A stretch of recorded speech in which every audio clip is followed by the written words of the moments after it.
Okay, welcome, Anna. I am so excited to have you here on the podcast today. How are you doing? Thank you. I am so excited to be here. Thank you so much for inviting me on. Yeah, I am so stoked. So, as I mentioned in the intro, Anna is a writer at Mashable, as well as her own Substack and some other outlets. And I love the fact, number one, just writers. Like, I love writers in general, but I want, before we get into some of the juicy questions I'm sure our listeners are excited about, can you just share with us, like, number one, how did you become a writer? Because I think a lot of it sounds like a dream job when you're young and like to actually do that.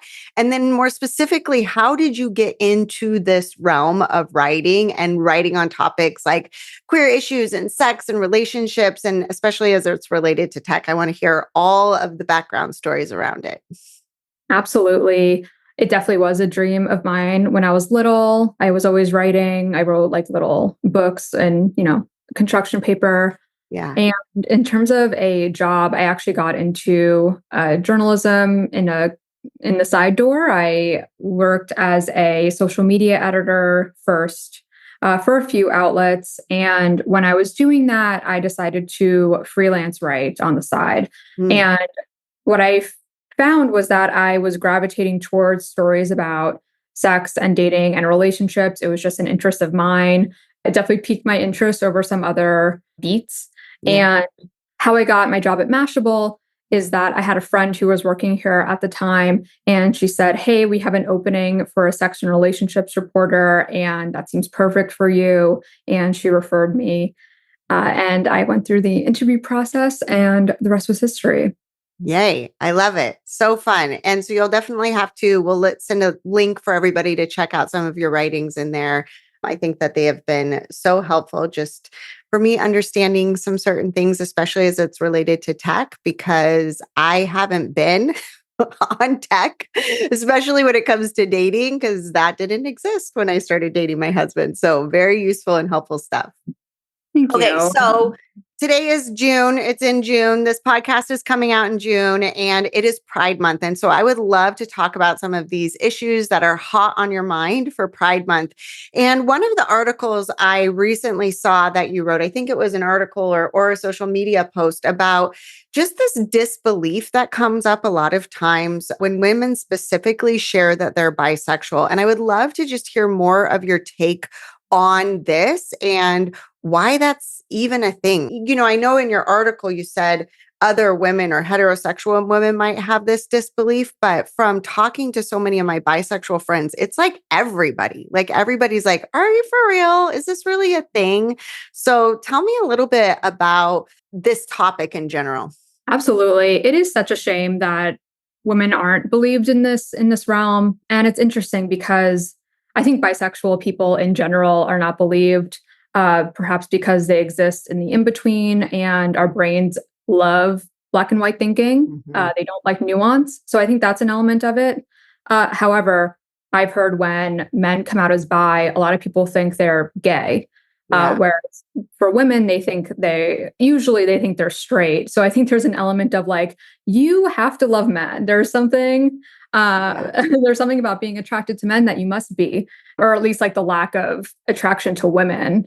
Mhm.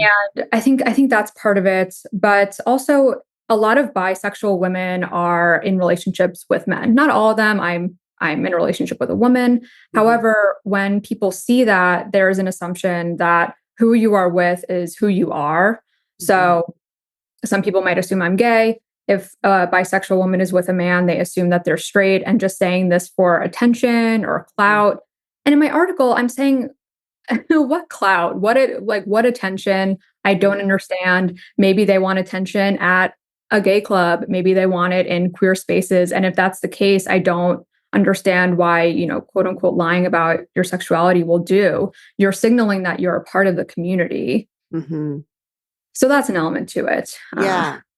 So let me ask you a question too about like, so one of the things too that I have noticed talking to a lot of my bisexual friends is, because everything is on a spectrum, part of like this disbelief comes in like, well, if I'm a straight woman, I'm like, well, I think women are beautiful too, or I think they're lovely, or, it really turns me on seeing two women together. And so part of it comes into this place of like this questioning their own sexuality and like this disbelief, like, what is the difference of like, are you really bisexual, or do you just think they're attractive, or do you just kind of get turned on by maybe, woman on woman porn? And so that is something else that I think has definitely come up in my community and my conversation. So I'd love to hear more what you have to say kind of in that realm as well. Yeah, I think that's so interesting. And I think when it comes to sexuality and labels, it's not black and white. There are no true definitions of these labels. And some people might say, like, oh, bisexual, you must be 50% attracted to women, 50% men. And that's Yeah. not true at all. These labels mean different things to different people. Some people might use pansexual, plural sexual. There are different terms for what is essentially just attraction to perhaps their gender and other genders. And whether it's I masturbate to same sex porn. I think women are attractive. I want to have sex with women. I think no matter where on the spectrum falls, it's really up to you to decide Mm. whether you identify as bi or straight. And I think people do themselves a disservice when they just assume that, like, oh, I don't want to marry a woman, so I must just be straight. Mm. Because these things exist on a spectrum. There are even terms of romantic, like being biromantic, heteroromantic versus bisexual, heterosexual. So I think if you drop the preconceived notions of that, like you have to be 50-50, or you have to be a certain number on the Kinsey scale of, I've had only heterosexual connections all the way to I have only homosexual connections. I think Mhm. when you drop all of that, you can really just explore, like, what does it mean to you? Yeah. Yeah. I love that you say that because I think it really does come down to the identification, right? And like you said, like our brain is really searching for some way to put not just other people, but ourselves in a box to make it understandable. And so when there is this gray area, when there is all these nuances, it becomes being in the unknown. The brain's like, I don't know what to do with this information. It's uncomfortable because uncertainty in general is uncomfortable. So I love that you say, because it really, so much of what we even talk about on this podcast is this like, what does it mean to you? Like that's the most important thing at the end of the day is like, what does it mean to you? And does taking on a particular identity help you feel more empowered? Or does it shut you down? And really allowing yourself to like give yourself the space and the permission to like feel it in your body. Like what lights you up? Like what allows you to step into this most turned on version of yourself? And does one identity feel restricting compared to another, or does it feel liberating? And that's kind of our answer there. So along the same line of topic, I do then, hear a lot and I've coached a lot of bisexual women who are in heterosexual relationships and they struggle with this idea of being being in a heterosexual relationship and being with a man, but then also knowing that there's this other part that's a big part of them. And especially for women that have got into these relationships at a young age, perhaps that bisexual part of them never got to be expressed before kind of committing to this union. And so, just from your experience or talking to people, like, how do you think somebody in this sort of situation reconciles this part of their sexuality when they are in a committed relationship with a man and they're kind of awakening to this part of them? They're like, wait, but I also have this queer part of me that I really want to honor and empower. Like, how do they reconcile that? Or how do you think that they should even start that sort of conversation with their partner? This is such a big topic. I definitely know people who are in that same scenario and Mhm. realize they were bisexual after being in this committed relationship. And I think there are different ways to go about it. I do think being open and honest with one's partner is really important. I know it's hard. It's coming out to your Yeah. partner and saying, hey, I'm attracted to someone who's not you. And that can be Yeah. difficult. I think maybe before that, like accepting it within yourself is really important too, and knowing that it's okay. And many bisexual people are in monogamous relationships. And that's just like the reality of being attracted to more than one gender. But even if you're not, even if you are heterosexual or gay, you find other people attractive. So it's just like the kind of relationship framework that you want and that you find yourself in. So Hmm. that's one element of it. But I think having that conversation is really important when you're ready to do that and talking Hmm. with your partner. Maybe it is like watching same sex porn together. Maybe it is discussing fantasies. Hmm. I know people who do open up their relationship in a number of ways, whether it's like a one time threesome just to explore or opening it for a longer amount of time. I don't think that's Hmm. necessary. I do think that people can have one partner and still be bisexual, Hmm. obviously. Yeah. If you want to maintain that monogamy, there are plenty of other ways you can explore, like going to gay clubs or lesbian clubs and making queer friends. Maybe it's another bisexual woman in a hetero relationship who can really just relate to you. Hmm. I Hmm. think making those platonic queer connections are really important as well, because you share that community, but you don't share the romantic or sexual side of things. So I think those connections are really special.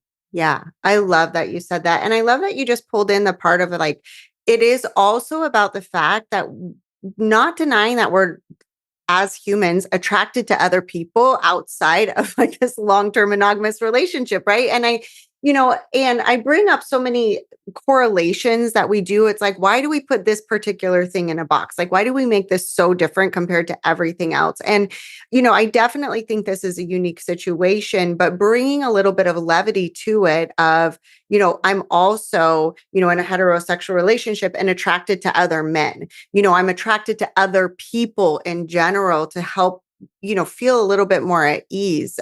It reminds me of this one conversation I had with a client, and she was sitting on a couch with her husband.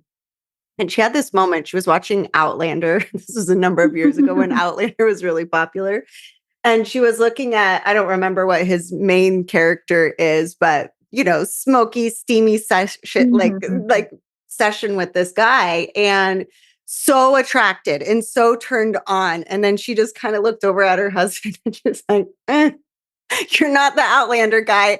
And I just think it was just so relatable in that moment, that it's like these kind of fantasies, these, and not just fantasies, like it's a real part of like who you're being drawn to, what is like inside you wanting to be woken up, but allowing ourselves the permission to understand that we're not going to only find one person out of 8 billion people in the world to be attractive. And if it does happen to be somebody from the same sex as yours, like to allow yourself to go there and see what that means to you.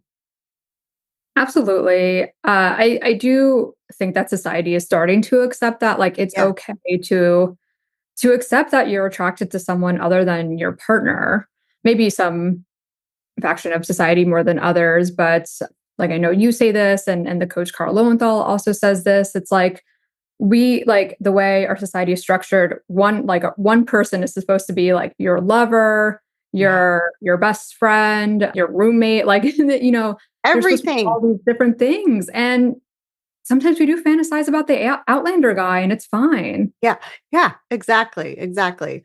Okay. So then as we continue on, let's say that you're opening up, you're exploring this relationship, and you finally do like, and this is what happened with one of my clients. They did open up their relationship, and she went and she got into a relationship with another woman, and it wasn't fireworks.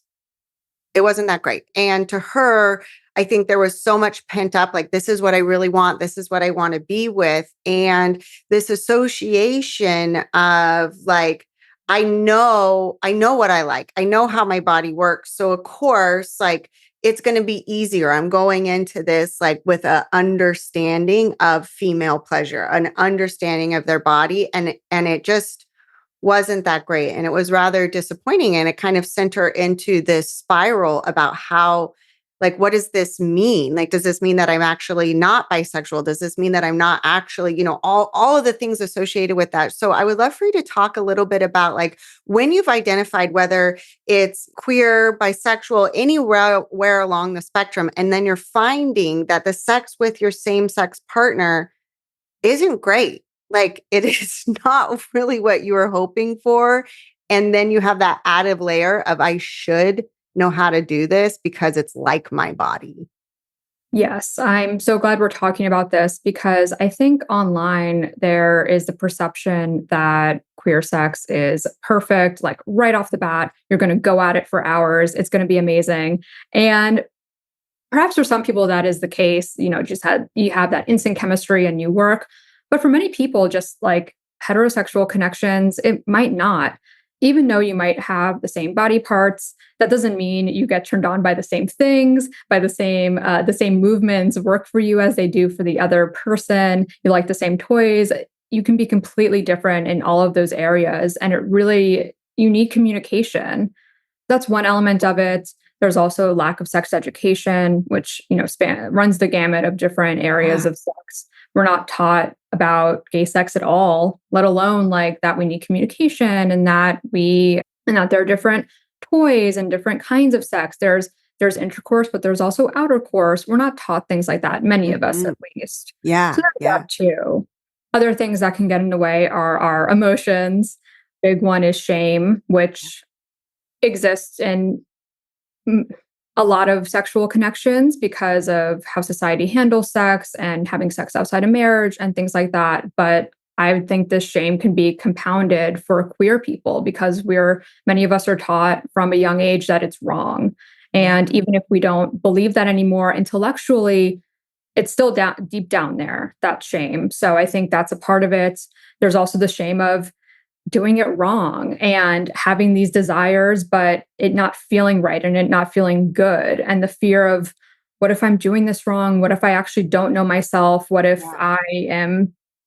What if I'm wrong? And especially if you've like done the emotional work of coming out to yourself and others, that is terrifying and it is shameful. Mhm. And I think that Mhm. these are big elements to it. And I don't think they're talked about enough. So I'm very glad we're Yeah. talking about it now. Yeah. Yeah, and so many other things just like came up to me as you were talking cuz so many of the women that I coach, it's like going into it and starting to like begin to ask questions, right? To be curious about these belief systems they're growing up to and getting more deep into like, but what is it that I really want? Like what really turns me on? And then getting that curiosity, but then going into this situation too, where you still have your own blocks, like you still have your own blocks and the shame brought up around the female body in general. And then to not only enjoy the female body, somebody else's female body, but then also your own, right? Like there's this whole extra element thrown in there because if you're not completely accepting of your own desires and your own body, and, we're so used to the heterosexual narrative of like, this is attractive to men. Like they get this, they're attracted, but like, oh, but maybe if I don't find myself attractive, maybe if I don't find my own pleasure to be a turn on or empowering, maybe this other woman won't as well. Yeah, I think that can be very triggering for some people, especially seeing that sort of mirror in a sense. Yeah. Yeah, and like if you haven't explored your own pleasure, how can you explore another Her woman's pleasure? pleasure. Yeah. Yeah. Or letting somebody else explore your pleasure too, with that element. And there was something else that you said in there that I wanted to circle back to. Oh, just about our different parts, and like just that there's such this huge discrepancy. And that is one thing that has, it's like I know it, I've read it, I coach on it. And coaching now like thousands of women and talking to them about like what turns them on and what parts. And I'm like, wait, you don't like that? Like that's the best thing. That's like multi-orgasmic for me. And that doesn't turn you on at all. Like it's just that understanding that just because we have these same parts, like the way our nerves are clustered, the way that our brain is wired, the way that all these other things are happening, there's a huge variability in just what we enjoy. And even like I was talking with a client between like light touch and like hard touch. And like learning just like, oh, I really like light touch versus like Mhm. more pressure or more emphasis. It's like these small things, like you could be with somebody and they're like, no, do not tickle me. Do not touch me. Do not tease me like that. I hate that actually. And you're like, wait, but that turns me on. So again, I think coming back to communication is so key. Oh, yeah. And as you said before, there are 8 billion people and we're all individuals and Yeah. we all have different things. So I can imagine someone's going into their first queer experience having these expectations of like, okay, this is what I like, or this is what I've seen in porn. And then your partner is like, I don't really like this, or there's no fireworks. Yeah. And yeah, then all the shoulds come. Then all the, oh, Yeah. this should be amazing. Cause that's what I'm seeing on TikTok is that gay sex is amazing and really unpacking that. So, one thing that I do think is out there kind of as the narrative, and I'm curious whether it's your personal experience or whether from conversations you've had with other friends, is, for women, this is how we've been labeled again. So, this is a stereotype. So, nobody get their panties in a bunch if this is not you. But for the majority of women that I've talked with, and even what I notice is presented in written education about our experience with sexuality is that for women and most women, sex is emotional, right? It's an emotional connection. It is this like we need more than just like the turn-ons and the raw sex and like men, they can just do it and not be emotionally connected. So I'm curious though how that then shows up with this assumption that because there's two women together that it should definitely be more emotional because we both care about emotions here because we're women, and just like that one other assumption or should, and how that kind of actually plays out when it comes to the physical part of sex. Right. Yeah, that's definitely, women are from Venus, men are from Mars. And I think whether it's like socialized or inherent in us, I don't know, but it's definitely like a generalization. And I think a lot of people do align with it. So I found that sex can be more emotional. It is, since we are all individuals, some people can like detach that sex and emotion, and Mhm.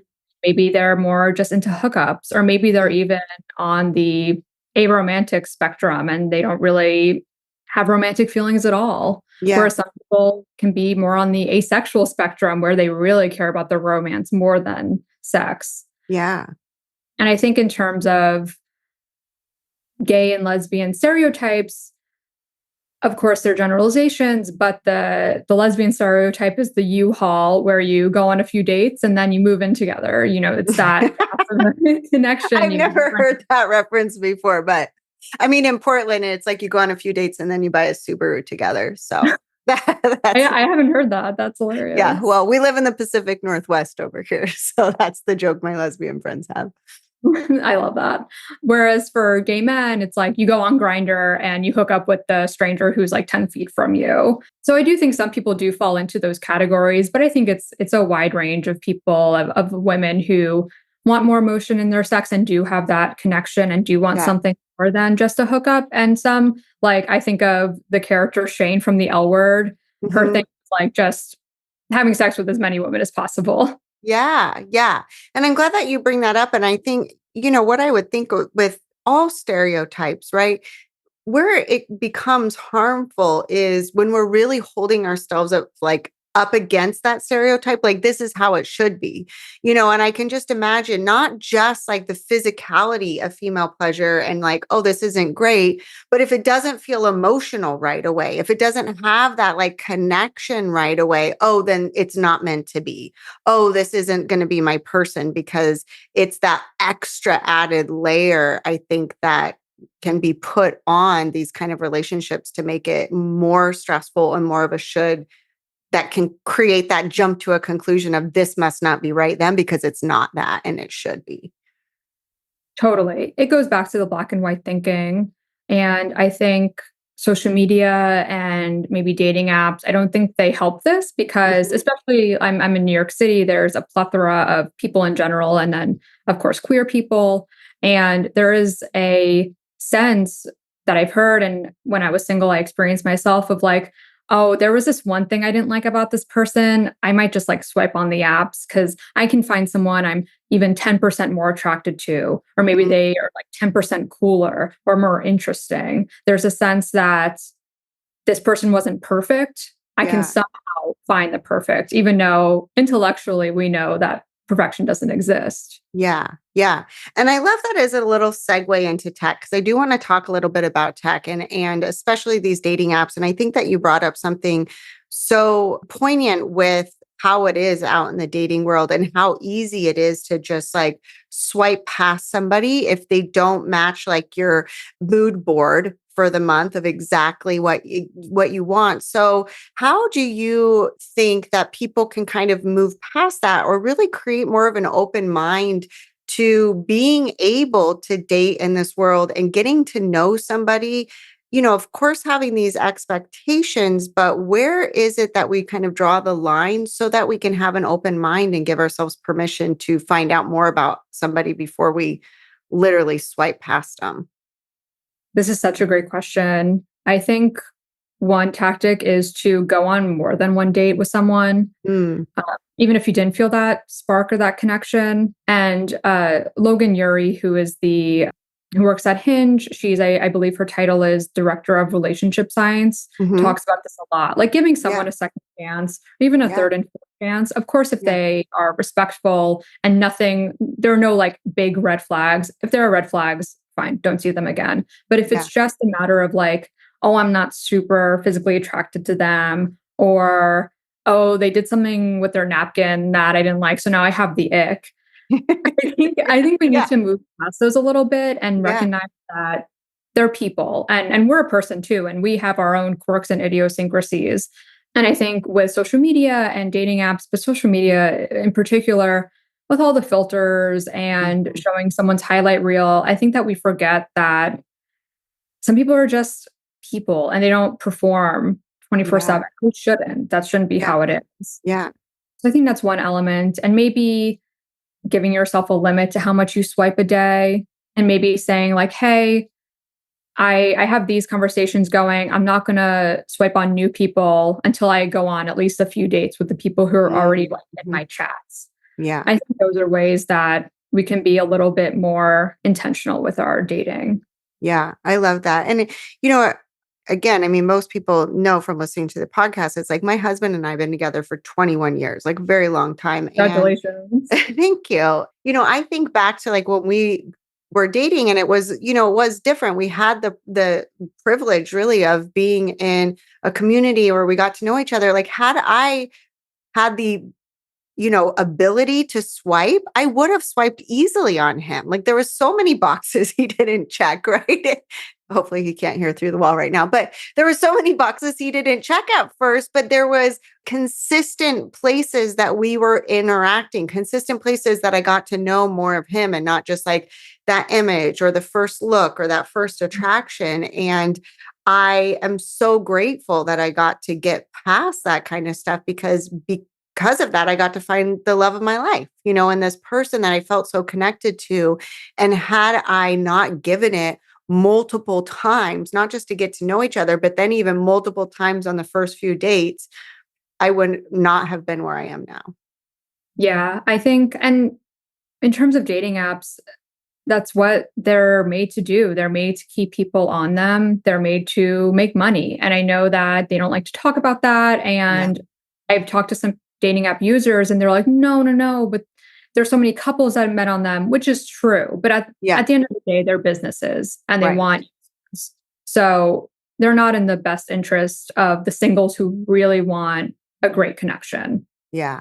Oh, that's such a good point. I've never thought about it that way. Like they really are, like let's keep just like social media, right? It's like let's keep you on, let's keep you engaged, let's keep you whatever. And we don't really want you to put down your phone and not be present.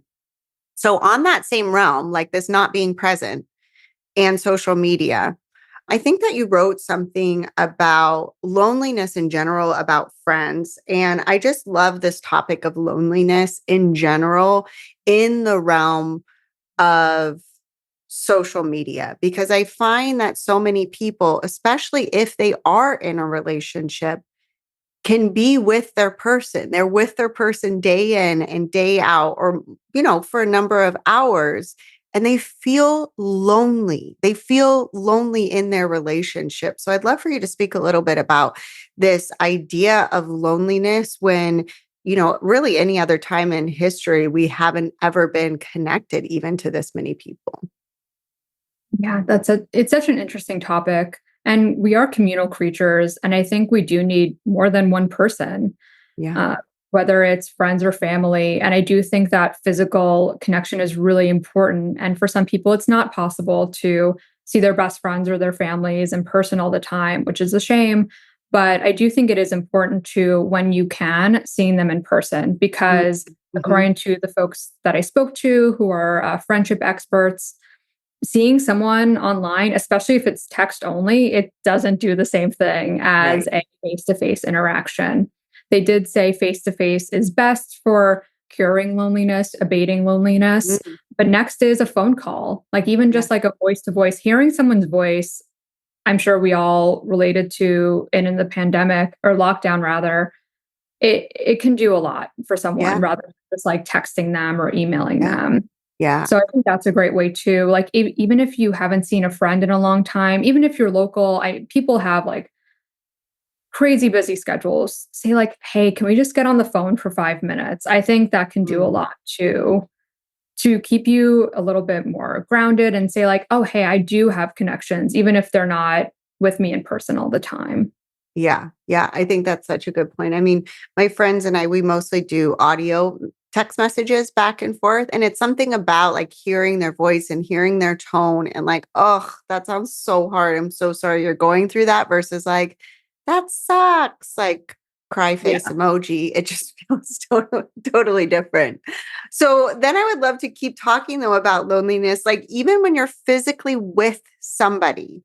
One of the phenomenons that I really hear a lot about is, in relationships, feeling lonely for your partner, even though they're like in the same room. And, to me, like we try and limit our screens a lot here. And I have both my kids in Waldorf because it's so important for me for us to like disconnect from the tech world a lot. But it's still a part of our lives. It still happens. And with so many of my clients, they really feel that disconnect from their partner because even though they're next to each other, there's a preoccupation that's happening with tech and with social media. And I'd love just to hear some of your thoughts about, what do we do in these kind of situations where there's this loneliness and you're physically with the person? Yeah, I hear that. I do think that getting off the phone is really important and being present. And I know it's difficult for some people, whether it's like you need to be connected for work Mhm. or an actual smartphone addiction going on where it's like Yeah. there's this and I need to check my notifications. Yeah. So disconnecting is definitely important. Having a meal together, I think would be great. Like no phones, sharing a meal, um, playing a board game, like something physical, maybe not like even watching a movie, because then you're just like, Zoning out again. yeah, there Yeah. there are so many ways that we can zone out. So I think finding ways. There's one, maybe I can find it and link it to you afterwards, but there is this card game that I got that was like a relationship questions game. Mm, And sometimes when my girlfriend and I are bored and we don't want to do anything else, I'm like, hey, like why don't we ask each other some questions? yeah. So I'm curious for in your own personal relationship, like you and your girlfriend, like I know that you are in this tech world and you're a writer. Like, do you create any kind of like boundaries or screen free time or like, I know that we can take these instances like board games or this or that to like create that space, but is there more of a understanding that there's certain times or we're going to have limits on certain things to create that intimacy still and that connection in your relationship? No. Yeah, yeah, We don't have a formal boundary, but yeah. especially now that it's summer, we are trying to do more things outside and away from our phones. Like we said, we're going to do one really long walk every weekend. Mm, It's just a great opportunity to talk together. But I yeah, do think in terms of our jobs, it is important for us to establish that kind of boundary, but it's Yeah. difficult, especially because my girlfriend, who is also a journalist, she covers more of that hard news tech angle. So Yeah. she has to be online even more than I do. Yeah. So it is difficult, but we are finding ways. And a couple months ago, we adopted a cat, and that's been so Yay. lovely, and an opportunity to also just like disconnect Yeah. and give and kind of just see the world through his eyes a little bit, just like by Mm, caring for him and even just like petting him. He loves long pets. And I'm like, okay, I mm. need to just like be with you for 10 minutes. And I know it's only 10 minutes, but it actually feels like a good break. Yeah. Yeah. And it feels so much longer because it's like that presence makes time so bendy, which I think that we forget about, right? Like 10 minutes being fully present with somebody is like 4 hours being not present scrolling on your phone. So you know. true. Yeah. And I love that you said that, because it's like, my husband is also in tech and he's been in tech for a really long time. And it's always been this point of tension often in our relationship because I'm not a huge tech person. I'm not a huge fan of tech. And he has to try and talk me into being a fan of tech. And so I have because I'm shifting my mindset around it and continue to do so. But we don't have these like hard, fast rules. And sometimes, like, I wish we did.